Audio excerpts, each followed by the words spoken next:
2-3 ദിവസത്തെ വീഡിയോ ഒരുമിച്ചുള്ളതായതുകൊണ്ട് ഇന്നത്തെ ഡേ ഞാൻ പറയുന്നില്ല. എല്ലാവർക്കും പുതിയൊരു വീഡിയോയിലേക്ക് സ്വാഗതം. ഓണത്തിന് ഇനി വളരെ കുറച്ച് ദിവസമല്ലേ ഉള്ളൂ.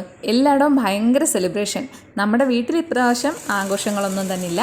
പക്ഷേ സ്കൂളിൽ സെലിബ്രേഷൻ ഉള്ളതുകൊണ്ട് ഞാൻ അവർക്ക് പതിവ് പോലെ പാവാടയും ബ്ലൗസും സ്റ്റിച്ച് ചെയ്തു. എല്ലാ തവണയും അവർക്ക് ഈ ഒരു സ്കേർട്ടും ടോപ്പും തയ്ക്കുമ്പം ഒരുപോലെ എടുക്കാൻ ഞാൻ ശ്രമിക്കാറുണ്ട്. എനിക്ക് ഭയങ്കര ഇഷ്ടം ഇവർ ഒരുപോലത്തെ ഡ്രസ്സ് ഇട്ട് കാണുന്നത്. സ്കേർട്ടിന് വന്നിട്ട് ടിഷ്യൂവിൻ്റെ മെറ്റീരിയലാണ് എടുത്തേക്കുന്നത്, ഒരു ലൈറ്റ് ഗോൾഡൻ ഷെയ്ഡിൽ.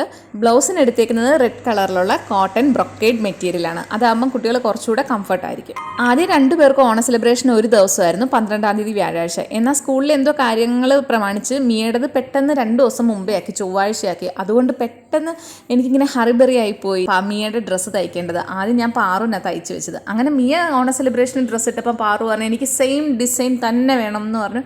അങ്ങനെ പാറുവിനും ഓക്കെ തയ്ച്ചു കൊടുക്കാമെന്ന് പറഞ്ഞിട്ട് ഈ ഡേറ്റിലുണ്ടായ ക്ലാഷ് മൂലം നമ്മുടെ വീട്ടിലും ക്ലാഷ് ഉണ്ടായി. പാറു യൂണിഫോമിലും മിയ തിരുവാതിര ഡ്രസ്സിൽ. അയ്യോ, ഇവിടെ ഇത്തിരി പ്രശ്നമായി കേട്ടോ. ഞാൻ തിരുവാതിരയുടെ കാര്യം പറഞ്ഞില്ലല്ലോ. സ്കൂളിൽ ഇപ്രാവശ്യം ഓണ സെലിബ്രേഷന് മിയ തിരുവാതിരയ്ക്കുണ്ട്. അതുകൊണ്ട് തന്നെ മുടി ബാക്കിൽ കെട്ടണം, പൂ ചുറ്റി വെക്കണം, പിന്നെ കയ്യിൽ അൽത്തയിടണം എന്നൊക്കെ പറഞ്ഞിട്ടുണ്ട്. അതിൻ്റെ ഭാഗമായിട്ടാണ് ഈ അൽത്തയിട്ടത്. ഞാൻ പറഞ്ഞു ഇത് നോർത്ത് ഇന്ത്യൻ ഫംഗ്ഷൻ പോലെ ആകുമല്ലോ എന്ന്. നമ്മുടെ നാട്ടിലൊന്നും ഓണത്തിന് കയ്യിൽ മൈലാഞ്ചിയോ അൽത്തയോ ഒന്നും ഇടാറില്ലേ. പക്ഷേ ആകെ മൊത്തം ഒരുങ്ങി വന്നപ്പോൾ എനിക്ക് അൽത്തയിട്ടത് ഒരുപാട് ഇഷ്ടപ്പെട്ടു. 2 സൈഡിൽ നിന്നും മുടി ഒരു പ്രത്യേക രീതിയിൽ പിന്നി എടുത്തിട്ട് ബാക്കിൽ ക്ലിപ്പ് ചെയ്ത് വെക്കാനായിരുന്നു എൻ്റെ തീരുമാനം. മുടി അഴിച്ചിടുകയും ചെയ്യാമല്ലോ. കഴിഞ്ഞ വർഷമൊക്കെ ഒരുപാട് മുടി ഉണ്ടായിരുന്നു. പക്ഷേ സ്കൂളിൽ പറഞ്ഞായിരുന്നല്ലോ തിരുവാതിരയ്ക്ക് ബാക്കിൽ ഇങ്ങനെ വട്ടത്തിൽ കെട്ടണമെന്ന്. അതുകൊണ്ട് തന്നെ ആ രീതിയിൽ കെട്ടാൻ തീരുമാനിച്ചു. എൻ്റെ ഒരു ഇഷ്ടത്തിന് 2 സൈഡിൽ നിന്നും മുടി പിന്നിയെടുക്കുകയും ചെയ്തു. ഇത്തവണ മിയ ഉപയോഗിച്ചിരിക്കുന്ന ആക്സസറീസ് എല്ലാം പഴയതാണ്. 2-3 വർഷം പഴക്കമുള്ളതൊക്കെ ഉണ്ട്. ഡ്രസ്സ് മാത്രമേ പുതിയത് വാങ്ങിച്ചിട്ടുള്ളൂ. എല്ലാ തവണയും ഉപയോഗിച്ച ശേഷം ഞാനത് ഒരു തുണിയിൽ പൊതിഞ്ഞിട്ട് സൂക്ഷിച്ച് വെക്കും, പ്ലാസ്റ്റിക് ബാഗിനകത്താക്കിയിട്ട്. അപ്പോൾ പിന്നെ നമുക്ക് ആവശ്യം വരുമ്പം എടുത്താൽ മതിയല്ലോ. പിന്നെ പിള്ളേരുടെ കണ്ണെത്താത്ത സ്ഥലത്താണ് വെക്കുന്നത്. കണ്ണെത്തിയെടുത്ത് വെച്ചാൽ പിന്നെ പോയി, അതിൻ്റെ കാര്യം നോക്കണ്ട. അങ്ങനെ ഞങ്ങൾ റെഡിയായി താഴെ പോയി. 7:15 ആയിട്ടേ ഉള്ളൂ ടൈം കേട്ടോ. പക്ഷെ ഭയങ്കര വെയിൽ. ഇപ്പോഴത്തെ കാലാവസ്ഥ ഒരു വല്ലാത്ത കാലാവസ്ഥയാണ്. നല്ല വെയിൽ കാണും. തൊട്ടടുത്ത സെക്കൻഡ് ഭയങ്കര മഴയായിരിക്കും അല്ലേ.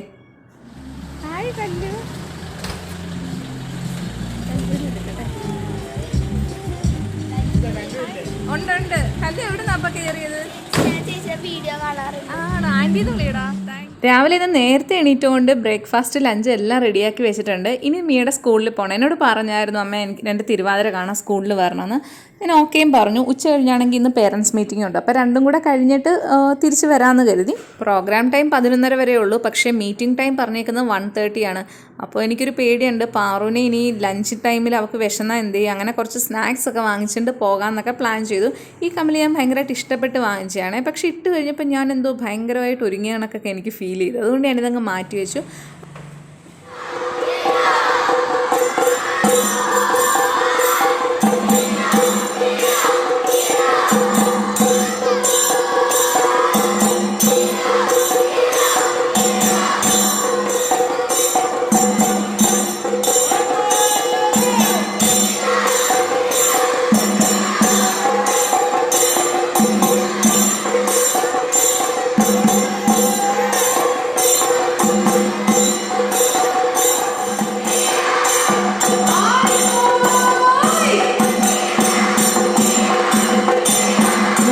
കറക്റ്റ് ടൈമിനാണ് സ്കൂളിലെത്തിയത്. പ്രോഗ്രാം തുടങ്ങുന്നതേ ഉള്ളായിരുന്നു. മാവേലിയും വാമനെയൊക്കെ വരവേൽക്കുന്നത് കണ്ടു.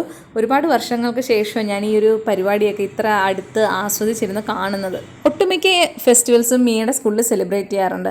അപ്പോൾ ഇത് കണ്ടുകൊണ്ടിരുന്നപ്പോൾ എൻ്റെ മൈൻഡിൽ വന്നത് ഞാൻ 7ാം ക്ലാസ്സിൽ നിന്ന് 8ാം ക്ലാസ്സിലേക്ക് പുതിയ സ്കൂളിലാണ് ചെന്നത്. അവിടെ ചെന്നിട്ട് വരുന്ന ആദ്യത്തെ ഫംഗ്ഷൻ എന്ന് പറയുന്നത് ഓണമാണ്. അപ്പോൾ നമ്മളൊക്കെ ഇങ്ങനെ കാത്തിരിക്കുക ഓണ സെലിബ്രേഷന് വേണ്ടിയിട്ട്. അപ്പോഴാണ് നമ്മുടെ ക്ലാസ് ടീച്ചർ പറയുന്നത് ഈ സ്കൂളിൽ ഓണ സെലിബ്രേഷൻ ഇല്ല. അതെന്താണെന്ന് വെച്ചാൽ പറഞ്ഞു +2കാർക്കുണ്ട്, ഹൈസ്കൂളുകാർക്കില്ല. അപ്പം നിങ്ങൾ വേണമെന്നുണ്ടെങ്കിൽ പ്രിൻസിപ്പൽ മാമിനോട് റിക്വസ്റ്റ് ചെയ്യാൻ പറഞ്ഞു.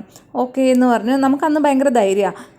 നമ്മൾ കുറച്ച് ഫ്രണ്ട്സ് എല്ലാവരും കൂടെ ചെന്നു. പ്രിൻസിപ്പലിൻ്റെ അടുക്ക പറഞ്ഞു മാം ഇതുപോലെ നമുക്ക് ഓണ സെലിബ്രേഷൻ വേണം. അപ്പം പറഞ്ഞു 12,000 കുട്ടികൾ ഈ സ്കൂളിൽ പഠിക്കുന്നുണ്ട്, അതുകൊണ്ട് ഭയങ്കര ബുദ്ധിമുട്ടാണ്, നമുക്ക് ഇനിയൊക്കെ നോക്കാം എന്ന് പറഞ്ഞു. പക്ഷേ ഞാൻ അവിടെ പഠിച്ച അത്രയും വർഷം 3 വർഷം പഠിച്ചു. പക്ഷേ അവിടെ സെലിബ്രേഷനൊന്നും ഇല്ലായിരുന്നു.